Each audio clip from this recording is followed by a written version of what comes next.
До озера Йони остается 40 километров сплава на север по реке Йони-Вием.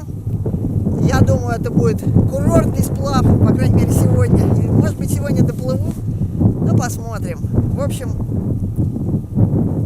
я счастлива.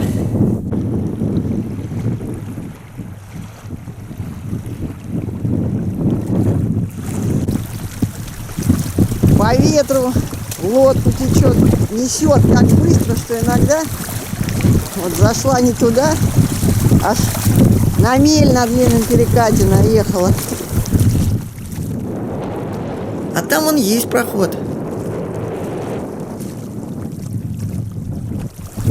По ветру скорость километров 10 в час, наверное, сейчас.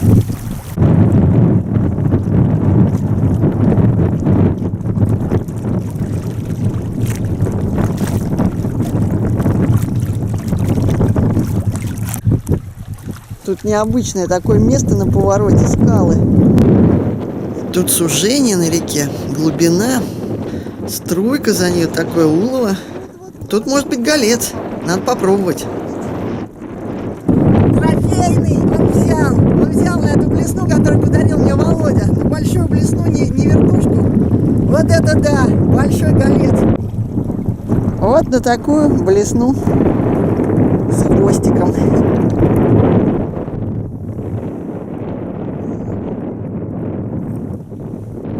Теперь мне это хватит его мяса, может быть икры, чтобы восстановиться. Буду его есть, никуда не пойду, пока не съем. В общем, поплыву, съем его, наверное, на озере Йони, потом пойду дальше. Потом, вот это да, ну, весит, наверное, килограмма 4, может. Вот это да. Вот такая вот рыба мне досталась.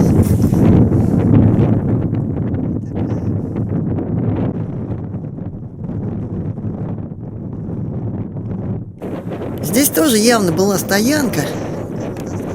Остались дрова и камни.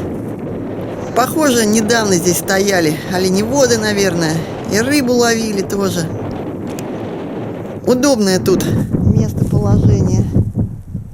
Оленеводы, наверное.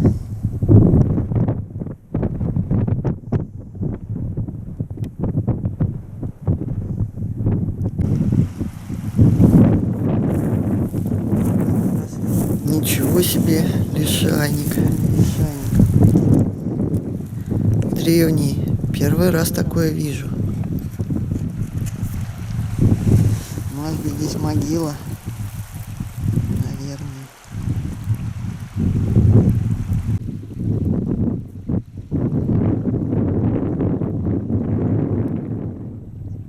Вот такой берег. Плита.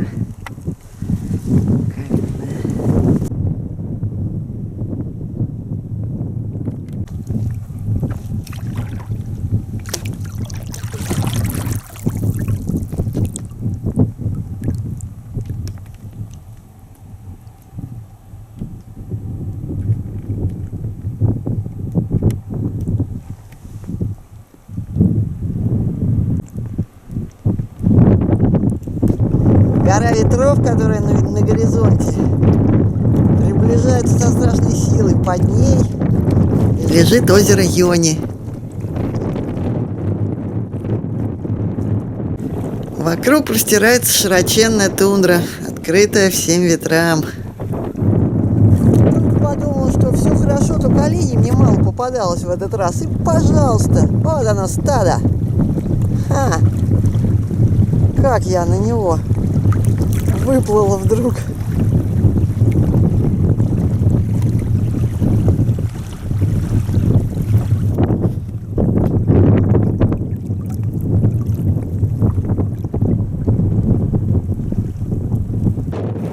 И снова я встречаю людей. Фантастика просто. Снимать стадо. Сейчас у них гон начинается, у оленей. Рога облизают. И они беспокойные сейчас. Вот у этих такие шерстистые, многих они сейчас облизают вот такие вот кровавые. олени сейчас за грибами разбредаются, трудно их окарауливать. Вот был откол, тут искали, нашли. Как вас зовут? Как? Меня Виталик зовут. Виталик, да. Меня маленькая. А вот это такая оленегонная лайка маленькая, да? Специальная порода. С мгуэмы, да? А.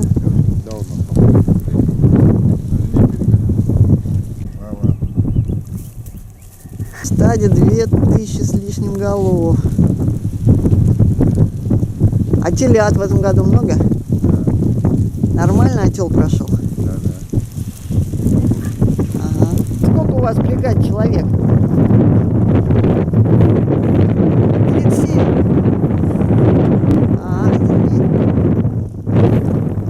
Сейчас.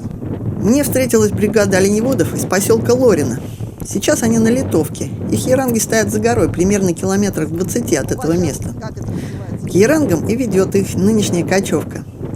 Но идет она не по прямой, и домой оленеводы попадут еще не скоро. Даже в ерангах, жизнь в которых тоже не совсем уж стационарная, оленеводы не бывают иногда по месяцу. Так что местом жительства этих людей по праву можно назвать тундру. Домой, а где вы живете? Ну а еранги где у вас? Ага. То есть домой это в еранге? Ага. Понятно.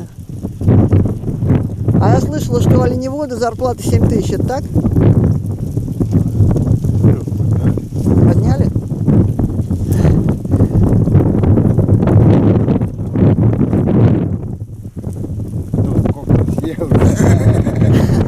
Вычитают, да, мясо? А они так вообще... Олени так вообще не боятся людей?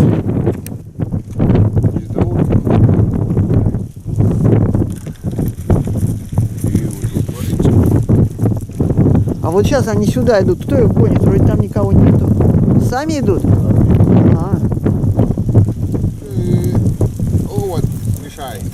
Овод носогон. А, овод. А что, сейчас овод?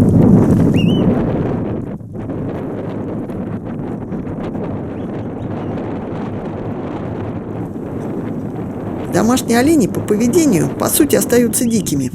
По виду они отличаются от диких тем, что могут быть белыми, пятнистыми. Ноги у домашнего оленя, как правило, чуть покороче, чем у диких. Я спросила, а как часто вы бываете в поселке? Когда у оленеводов бывает отпуск? Где-то раз в 3 года, ответили мне, ненадолго выбираются отдохнуть в поселок Лорино.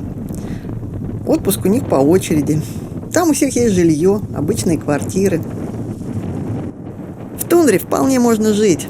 За выпас оленей оленеводам платят 400 рублей с головы. Кто хорошо пасет, не часто устраивает дневки с брашкой, тот и зарабатывает неплохо.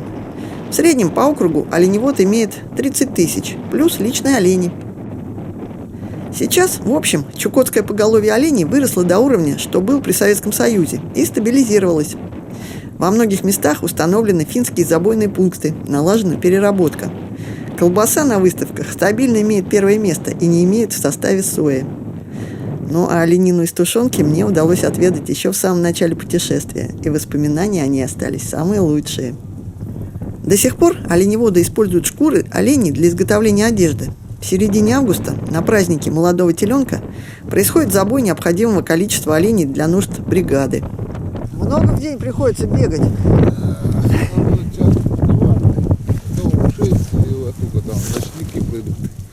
Ночники? Да, мы дневальные днем. А, вы дневальные, ага. Ага, от 6, Угу. 6 до 6. И ночные тоже с 6 до утра. Ага, по 12 часов, да? Ой, а я там мы встречались с рожкайпийскими оленеводами, и у них они по 24 часа. Ну, это кто как, наверное, да? Ну, у них, наверное, большое стадо. Ну, у них 600 голов, у них меньше, конечно, там. Там один человек окарауливал. У вас больше.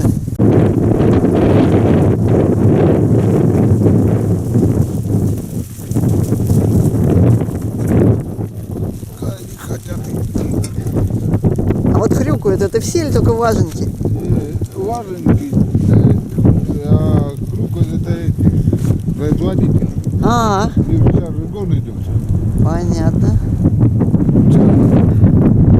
У вас последний сейчас олень, я видела, хромал. Что, вы его будете забивать или нет? Лечить. Лечить? Ага. Осень – самая сложная пора для пастухов.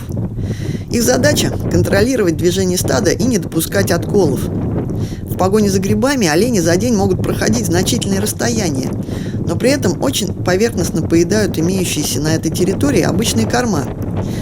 И для того, чтобы хорошо накормить и в то же время не растерять оленей, днем стадо распускается широко.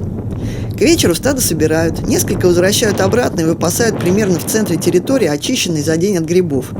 Не чувствуя поблизости запаха грибов, олени выпасаются ночью сравнительно спокойно. Белые пестрые олени считаются более слабыми, чем олени обычной бурой масти. Но некоторое количество их всегда необходимо иметь в стаде. Такие олени хорошо видны в сумерках и на рассвете.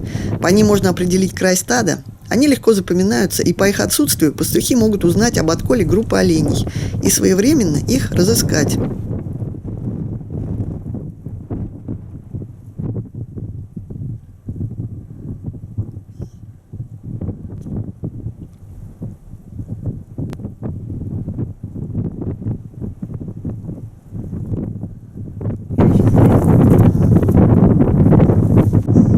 А праздник молодых телят у вас уже прошел?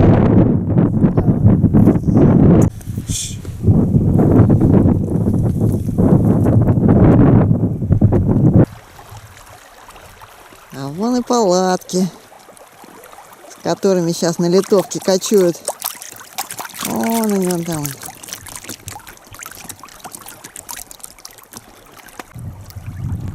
Да, не доплыву я сегодня до озера Йони, буду гостить здесь.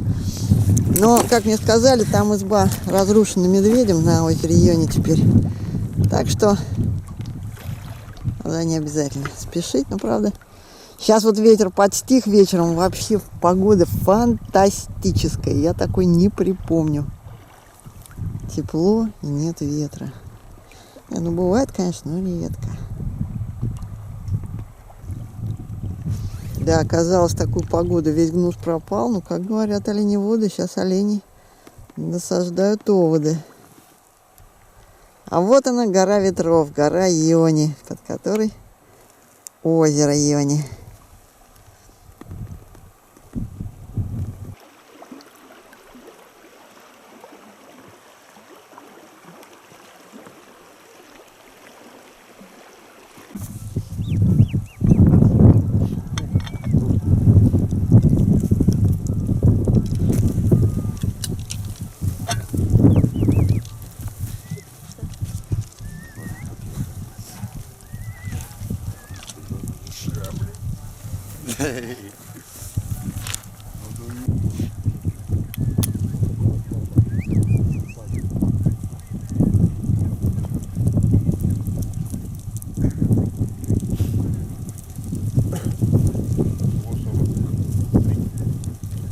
Да, то, что у туристов называется походом, у этих людей обычная жизнь. Почти каждый день они перекочевывают на новое место. Правда, вещи перевозятся на вездеходе. Здесь, на Литовке, оленеводы живут вот в таких незамысловатых разномастных палатках. У кого что есть.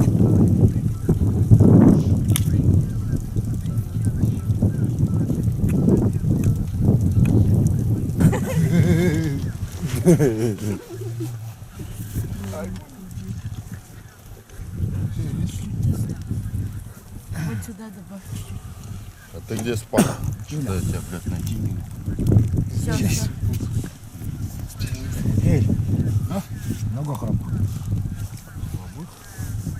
А, ну не видит. Одна палатка даже стоит на одном колу для лучшей ветроустойчивости. А может быть, половину недавно снесло ветром. Но привычные к таким перипетиям жизни люди особо на этот пустяк внимания не обратили. Сейчас же нет серьезной непогоды. Сало.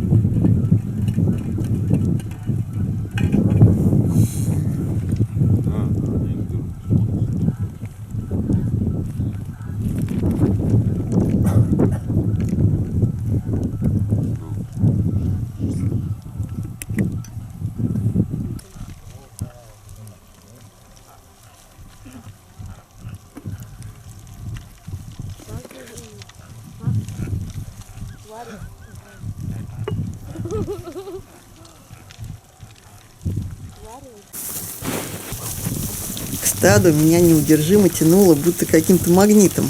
Это завораживающее чувство – находиться в окружении массы оленей. Они двигаются, удивительно шуршат, вызывают какой-то очень положительный заряд в душе. Заметив мой неподдельный интерес, пастухи позвали меня походить с ними за оленями. Хромых нету? Не нашли?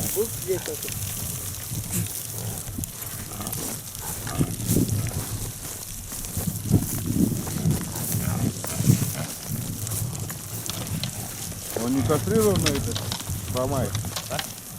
Хамай, не кастрирован? Да. Давай его на веревку. Раньше я неверно думала, что хоркающие, хрюкающие звуки издают только важенки, самки оленей. Так они поддерживают связь со своими телятами. Однако более громкие звуки издают самцы. Хор – так называют оленя самца-производителя. Они и хоркают. Также своеобразные звуки-щелчки исходят от оленей от сгибания суставов при движении. Такое же они имеют строение. Прислушайтесь, какой своеобразный, мелодично шуршащий звук издает стадо при движении.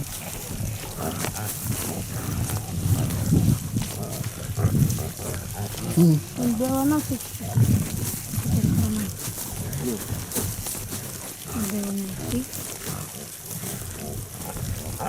Когда идешь что-то, не появляются, как ищешь, нету, исчезают.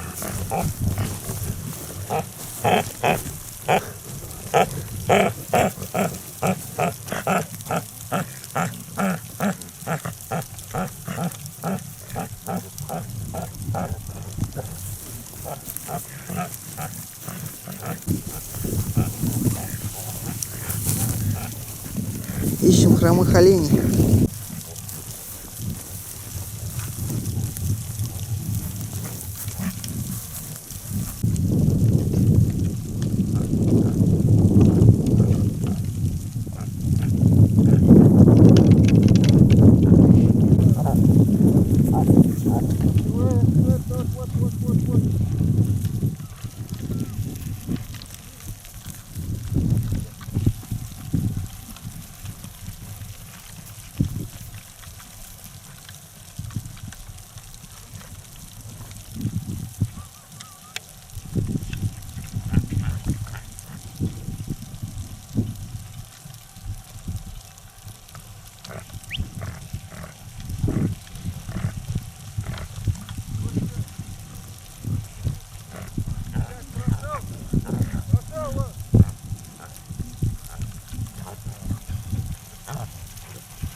какой-то укол? Антибиотик. А трудно вот так вот держать оленя? Нет? А вот так вот поймать, завалить? Трудно. Трудно? Я смотрела, вы так его. Молодцы. Хорошо. Не, надо вот это.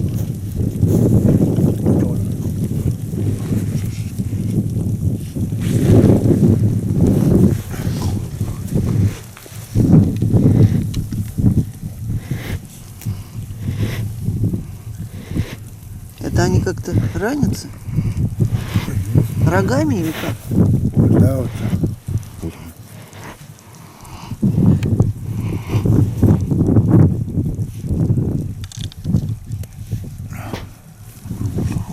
Болит.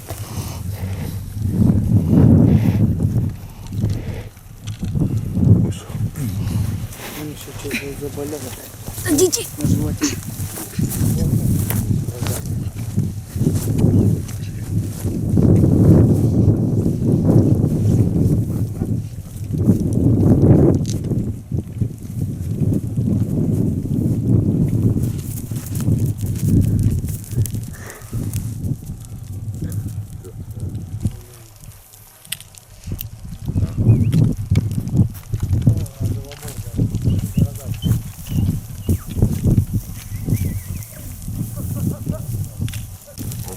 Сейчас, чтобы наиболее активные самцы не ранили друг друга костяными рогами, пастухи отпиливают оленям острые кусочки рогов.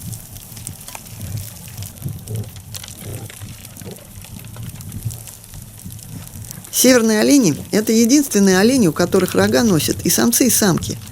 Только самки сбрасывают рога перед отелом в апреле-мае, а самцы после гона, в конце осени. Сначала рога мягкие, покрыты шерстью. Такие неокостеневшие рога называют пантами. В течение лета внутри рога формируется костяной стержень, а к началу гона кожа лопается, и олени активно трутся рогами о разные предметы, помогая коже счищаться.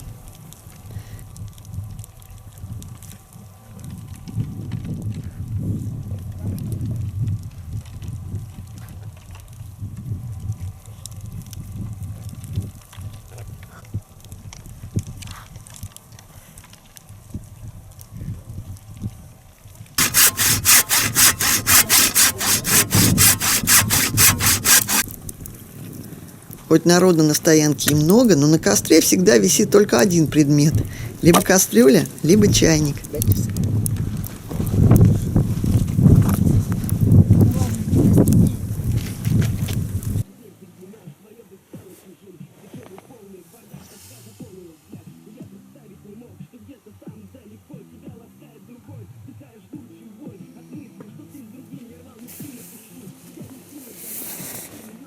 В 6 утра пересменок пастухов.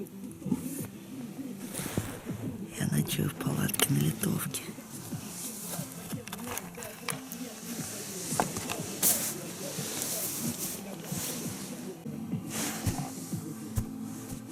На шкурах спать очень тепло.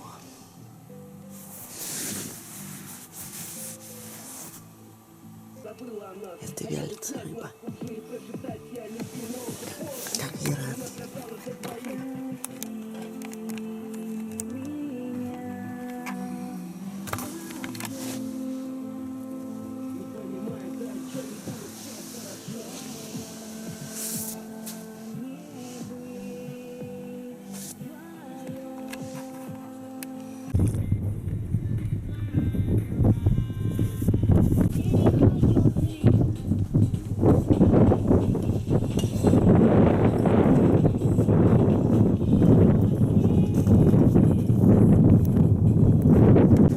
Меня удивило, что ночью здесь лежал и голец, и мясо, и ни одна собака не подходила и не трогала.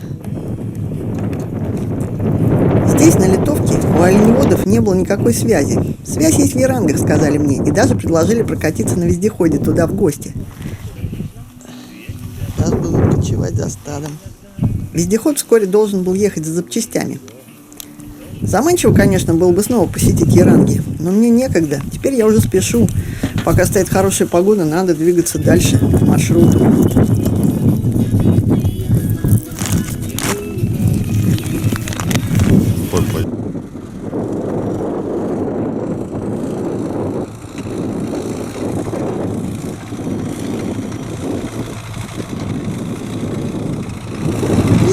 кто-то ходит палатку на ночевку.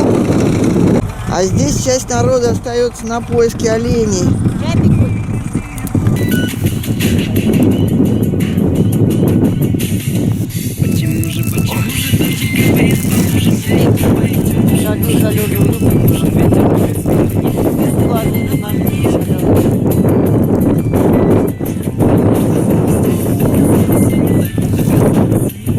Спасибо.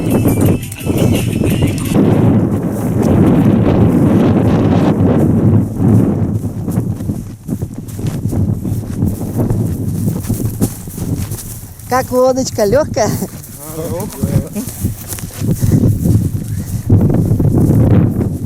И снова я продолжаю путь в одиночестве. Но тут уже такая, похоже, вжитая тундра. Теперь я чувствую себя как-то совершенно спокойно и совсем дома.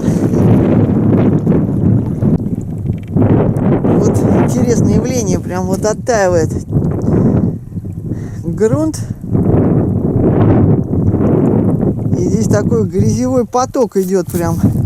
Прям сейчас на моих глазах здесь стекало все. Грязь, как будто это какой-то грязевой вулканчик. И вот я там сейчас причалила, так невозможно выйти, ноги засасывают. А мне оленеводы рассказали, что Йонни-Вием очень опасная река. И они ведь, им приходится часто переходить реку вброд, чтобы ходить за оленями. Они же переходят, переплывают на другую сторону, их надо обратно пригонять. И было немало случаев, когда на перекатах гибли люди, потому что на перекатах засасывает, кажется, мелко, а становится глубже, и много могил по берегам.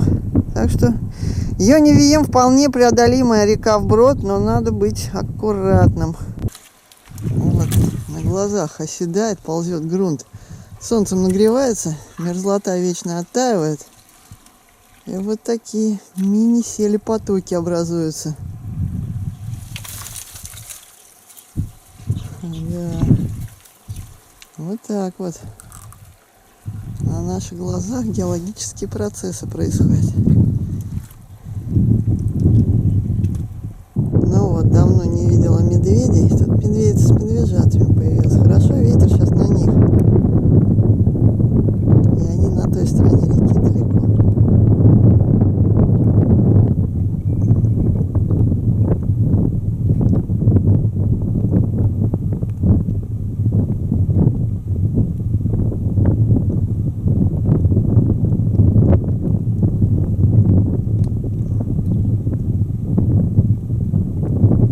О, почуял.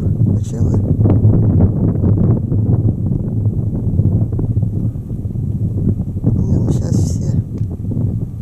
Козырь на моей стороне. Солнце в спину, ветер в спину. Ничего это.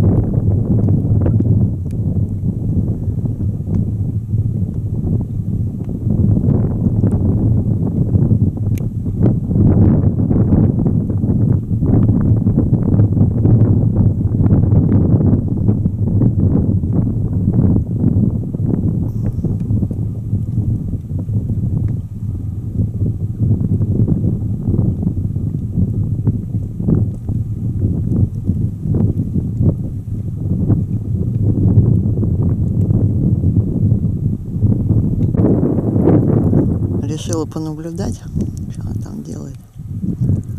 Что-то сейчас медведь. А, вот он.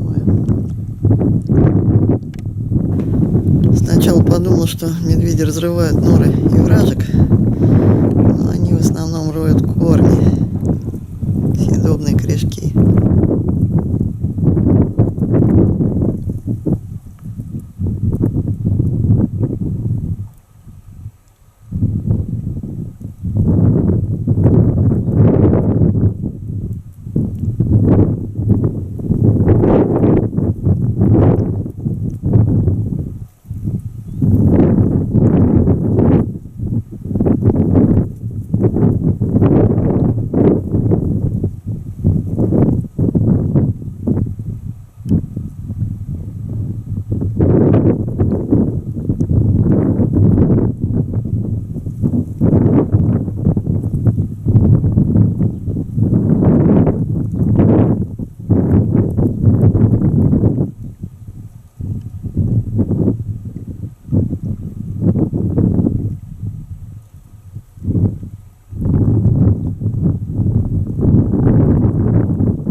пойдут пастухи их собирать.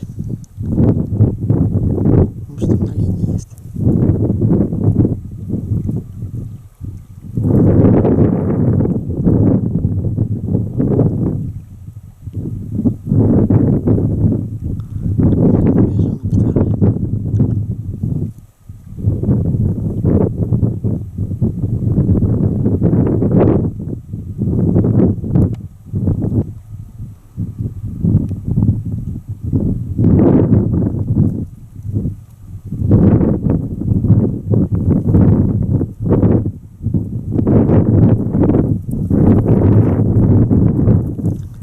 Они разрывают, наверное, норы сурков. Вражек. Бурые медведи всеядны, едят практически все съедобное. 75% их рациона – это растительная пища. Они могут есть траву, осоки, корни, луковицы, молодые побеги и, конечно же, ягоды. В помете медведя сейчас в конце лета очень много косточек водяники, или, как ее еще называют по-другому, шикши, медвежьи ягоды.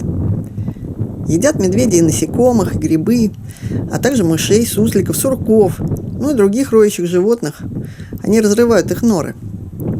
Личинки являются особенно важным источником белка и жира, когда бурые медведи набирают жир для спячки.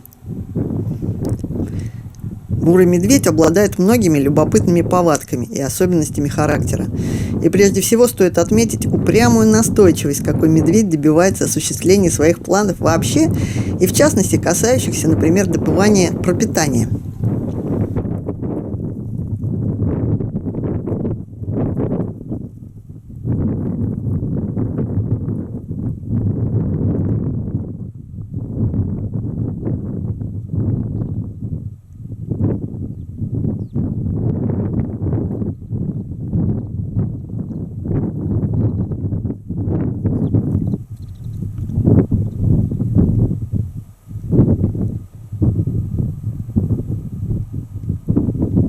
Обоняние у медведя развито очень сильно. Он может учуять какой-нибудь корешок на глубине достаточно приличной и учуять его и разрыть. Или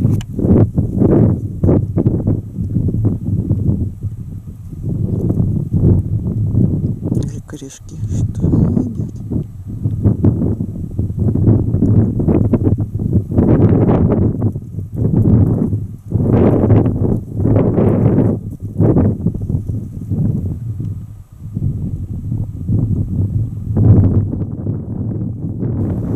Медведицы приносят потомство с интервалом в 2-4 года. Медведицы пребывают в состоянии беременности около 200 дней. И развитие эмбрионов происходит лишь тогда, когда она уходит в спячку. Медвежата, а обычно их 2-3, рождаются в берлоге в середине зимы, глухими, слепыми и плохо опушенными. Мать кормит детенышей около 120 дней. Далее они переходят на растительную пищу. По питательности медвежье молоко в 4 раза превосходит коровье. Часто медвежата из прошлого приплода заботятся о своих младших братьях, присматривают за ними и пытаются охранять. Таких медведей называют пестунами. Про бурого медведя можно однозначно сказать, что отец из него никакой. К 3 годам молодые медведи окончательно прощаются с матерью. Расти они будут еще 7-8 лет. Продолжительность жизни на природе у медведя около 30 лет, а в неволе до 50. Первыми на зимовку укладываются самки с детенышами, сигалетками и молодые особи. Начинают залегать где-то в начале-середине октября. Берлогу медведь может делать в зарослях кустов, на склонах увалов, вдоль сухих русел ручьев.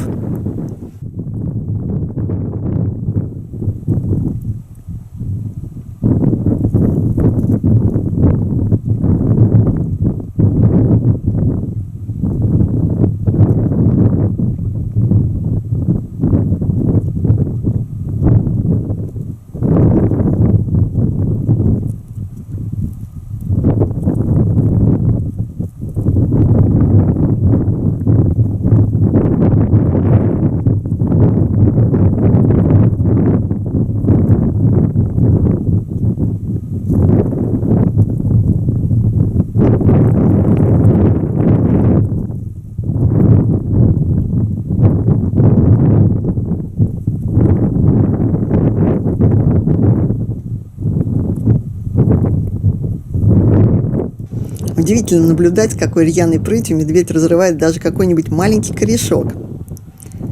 Упрямая настойчивость медведя часто порождает при неудачах в достижении своих планов или по другому поводу вспыльчивость и раздражительность. Эти свойства характера отчасти и заставили человека преувеличивать опасность встречи с медведем. Но с раздражительностью и вспыльчивостью связано и противоположное свойство характера – отходчивость, которая спасла не одного человека от длительных объятий медведя, предпринятых с целью самообороны.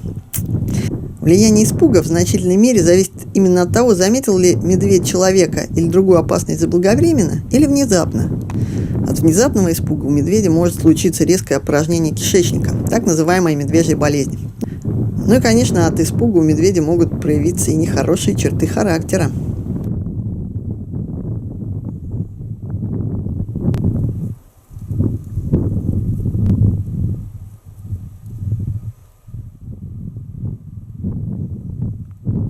Бурые медведи могут быть активны в любое время дня, но обычно в утреннее и вечернее время.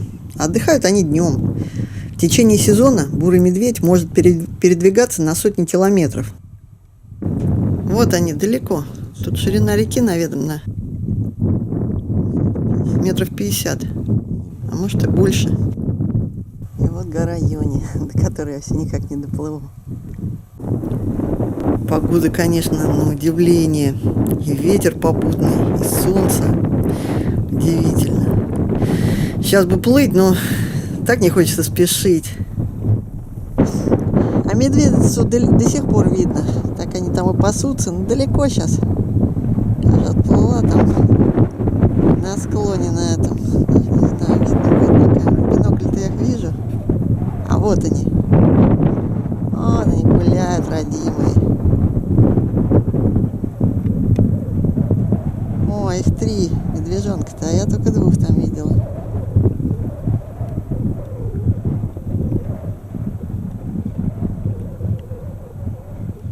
В кустах. Вороны играют.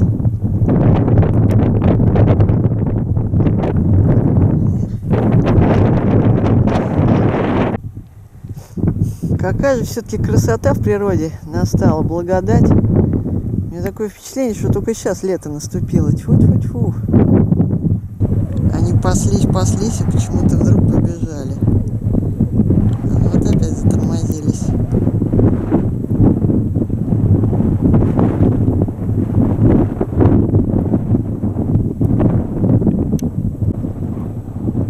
Ну вот их уже 4.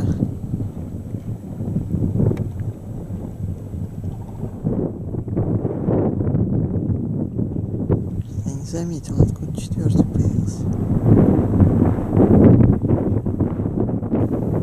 Бурые медведи, как правило, одиночные животные.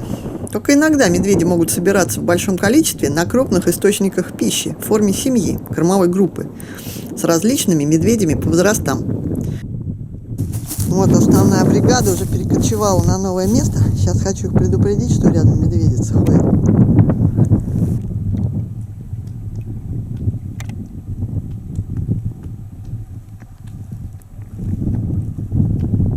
А ведь это белоклювая гагара. Она гораздо крупнее чернозубой. И вообще она гораздо реже встречается. Занесена в Красную книгу. Заканчивается мой сплав по реке Йони-Вием. Сейчас по протоке буду подниматься в озеро Йони. Здесь недалеко от протоки стоит балок, но похоже разрушенный. Гора Йони совсем близко. Вот такой балочек. Все здесь медведь, видно, порушил. Все окна.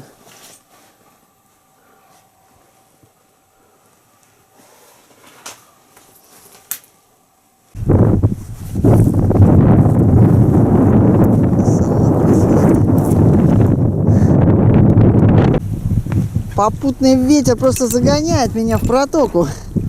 И это очень хорошо. Здесь подниматься так бы против течения километров 6-7, наверное. Напрямую это ближе, но петляет протока. А по ветру мы сейчас быстро дойдем. Водоросли.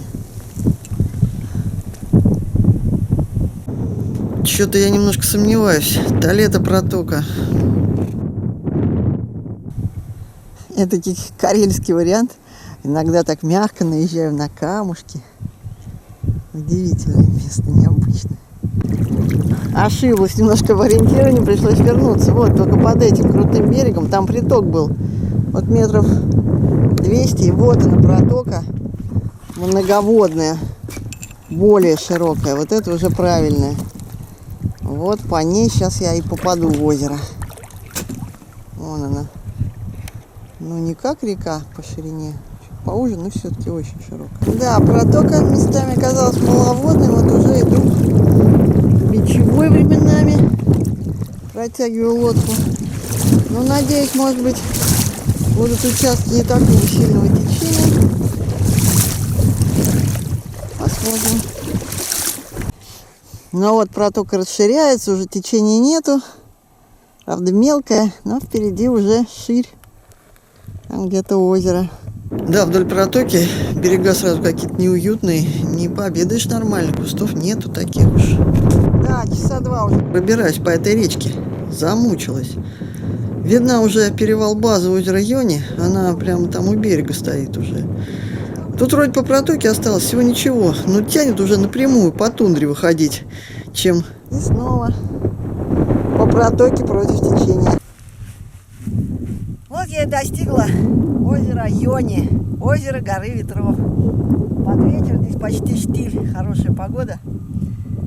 Отсюда начинается очередной этап моего путешествия, пеший. Ну, еще 4 километра, правда, тут проплыву. И дальше по Мичигменской тундре, горам, там через 3 перевала на озеро Колено, там новый сплав до Уилена и мыса Дежнева. Прошла я уже больше 1000 километров, а впереди всего 250, всего ничего. Надеюсь, все будет удачно завершено.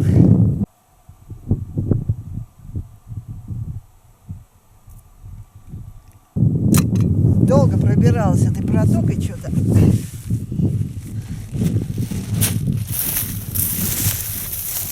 Итак, я сплавилась по реке Йони-Мием.